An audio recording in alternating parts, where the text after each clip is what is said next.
Ngayon ay pinakahuling linggo sa karaniwang panahon. Tinatawag din itong Solemnity of Christ the King of the Universe.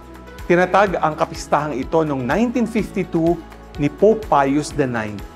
Sa kasagsagan ng mga ideologies katulad ng atheism o denial of God, secularism o pagtanggi sa relihiyon, at ng mga political na kaisipan na nagsasabing ang pananampalataya ay hadlang sa kaunlaran. At pinapaalala sa atin kung sino ang dapat sampalatayanan. Marami ng institusyon na naghahari at mga taong naghahari-harian.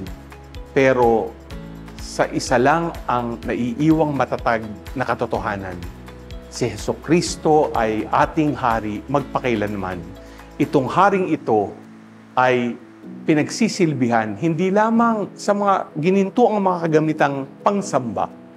Ang haring ito ay pinagsisilbihan natin sa kanyang mga minamahal na maliliit ng lipunan.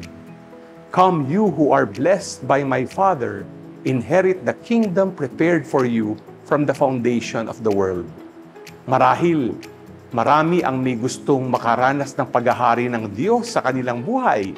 Nonetheless, we are reminded that those who enter God's kingdom ay ang mga pinipili ang kabutihan at pagmamahal.